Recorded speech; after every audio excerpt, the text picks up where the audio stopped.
కుంభం వారికి కనుక చూసుకున్నట్లయితే ప్రధానంగా ఇక్కడ మీకు అసలు గ్రహస్థితి ఏ విధంగా ఉంది కొత్త సంవత్సరానికి? రాశిలో రాహు ఉన్నాడు. ఆ యొక్క రాహు నవంబర్ వరకు అక్కడే ఉంటాడు. దాని తర్వాత 12వ స్థానంలోకి వెళ్తాడు. ఎందుకంటే రాహుకేతులు రివర్స్లో తిరుగుతుంటాయి కదా. ధనస్థానంలో శని, పంచమ స్థానంలో గురువు, అలాగే సప్తమంలో కేతువు.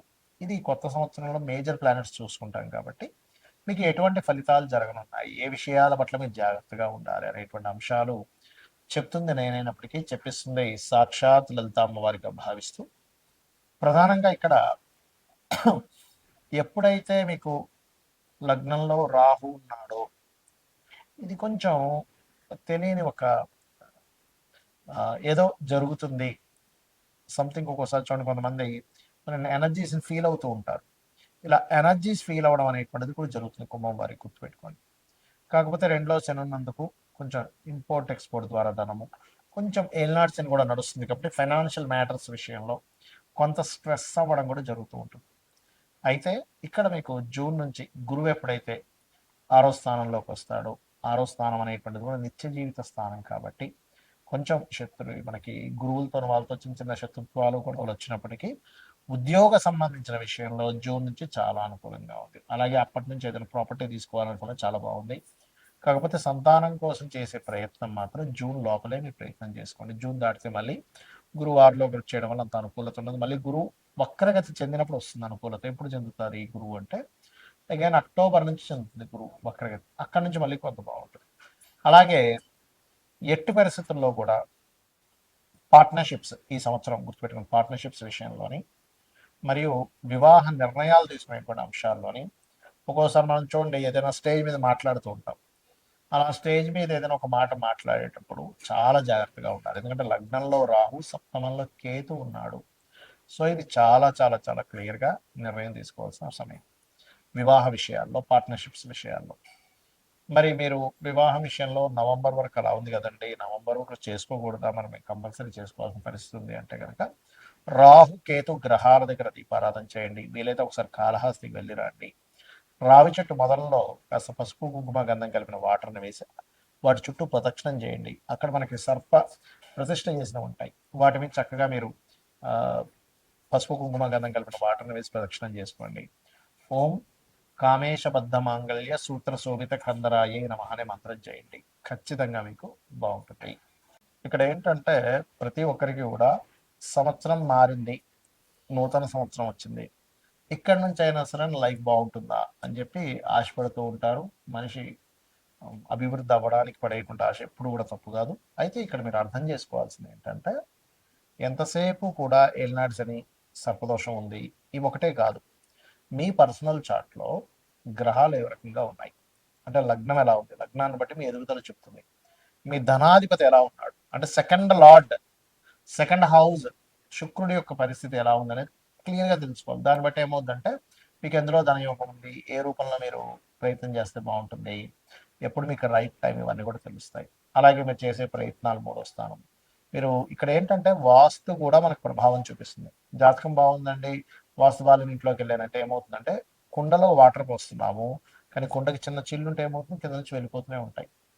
అలాగే వాస్తు బాగోనప్పుడు ఏమవుతుందంటే మీరు ఆ ఇంట్లో ఉన్నప్పుడు మీకు ఇబ్బంది కలుగుతూ ఉంటుంది. ఇక్కడ ఏంటి, మీరు ఏ డైరెక్షన్లో ఉండే ఇల్లు తీసుకోవాలి, ఎప్పుడు మీరు ప్రాపర్టీ తీసుకొని బాగుంటుంది, అసలు మీ పేరు మీద తీసుకోవచ్చా తీసుకోకూడదా, ఇవన్నీ తెలుసుకోవాలి. ఇంట్లో దాంతోపాటు ఇంట్లో ఏదైనా బాత్రూమ్స్ కొంతమందికి తెలియక ఫైనాన్షియల్గా ఎందుకు ఇబ్బంది వస్తుందంటే ఉత్తరంలో బాత్రూమ్లు ఉంటాయి, ఉత్తరంలో డార్క్ కలర్స్ ఉంటాయి, అంటే మనకి yellow, cream, red colours, pink colours ఇట్లాంటి ఉత్తరంలో ఉంటాయి. అవాయిడ్ చేసేసి కంప్లీట్ వైట్ కలర్ ఉండేలా చూసుకోండి, ఖచ్చితంగా బాగుంటుంది.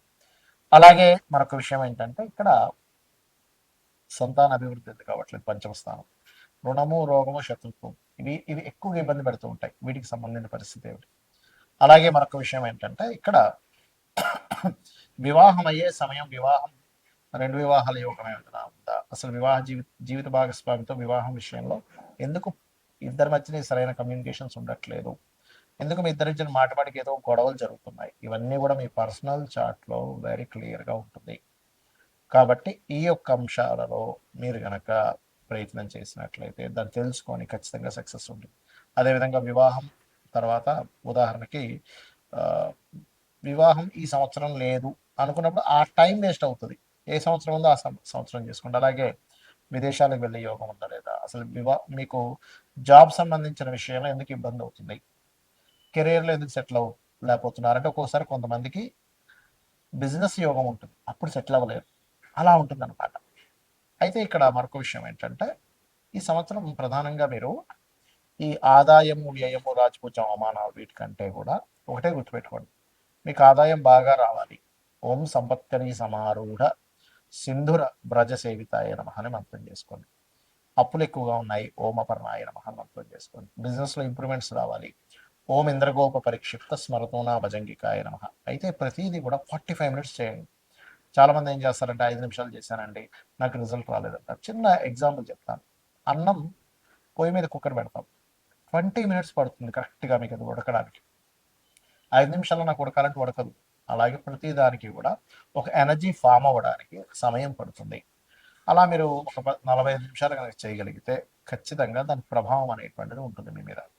అదేవిధంగా ఈ సంవత్సరం మనకి నవనాయకుల్లో తీసుకుంటే కూడా రాజు, మంత్రి, సేనాధిపతి, అర్ఘ్యాధిపతి ఇలా వీళ్ళు ఒక్కొక్కరు ఒక్కో దానికి అయినందుకు గురువు రాజయ్యాడు.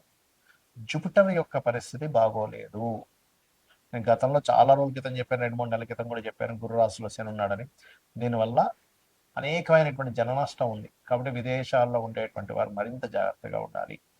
అది యుద్ధాల వల్ల అనుకోండి, కొన్ని కొన్ని రోగాల వల్ల అనుకోండి, విశేషమైనటువంటి జన నష్టం జరగనుంది, గుర్తుపెట్టుకోండి. ఇది ఆల్రెడీ మనం మనకి ఎప్పుడు డిసెంబర్ ఫిబ్రవరి టైంలో కూడా మనం చెప్పాము. కాకపోతే ఎందుకంటే ఇప్పుడు నెక్స్ట్ కొత్త సంవత్సరానికి కూడా ఈ యొక్క గురువే రాజు అవుతున్నాడు. అదేవిధంగా నీర్సాధిపతి కూడా గురువు అవుతున్నాడు. కాకపోతే వర్షాధిపతి చంద్రుడైనందుకు కాస్త చక్కగా వర్షాలు అయితే బాగా పడతాయి, ఎక్కువ రోజుల వర్షాలు కూడా ఉంటాయి. కొంచెం ఈ పంట పొలాలు లేకపోతే ఈ ధాన్యాలకు ఎక్కువగా డిమాండ్ అనేది పెరుగుతుంది. ధాన్యాలకు గుర్తుపెట్టుకోండి, ధాన్యానికి ఎక్కువ డిమాండ్ పెరగనుంది. కాబట్టి ఈ యొక్క విషయాల పట్ల కాస్త మీరు అప్రమత్తంగా ఉండండి. జనాలు బంకర్స్లో దాక్కునేటువంటి సమయం రానుంది, గుర్తుపెట్టుకోండి. కాబట్టి ఈ విషయంలో జాగ్రత్తగా ఉండండి. ఇక మరొక విషయం ఏంటంటే మీరు జాతకమే తెలియదు అప్పుడు ఏం చేయాలి, సింపుల్గా రోజు లలితా సహస్రనామాలు చేసుకోండి డైలీ, ఖచ్చితంగా బాగుంటుంది. అదేవిధంగా మనకి లాస్ట్ టైం మనం చెప్పుకున్నాం, ఒక 4-5 నెలల క్రితం కూడా చెప్పాను, సిల్వర్ రేట్ విపరీతంగా పెరగనుంది. మరలా బంగారం సిల్వర్ రేట్లు ఒక రేంజ్లోకి వెళ్ళనున్నాయి, గుర్తుపెట్టుకోండి. ల్యాండ్ రేట్స్ కూడా విపరీతంగా పెరగనున్నాయి. కాబట్టి రెగ్యులర్గా లలిత చేసుకోండి, అన్ని విధాలా మీకు బాగుంటుంది. శ్రీమాత్రే నమః.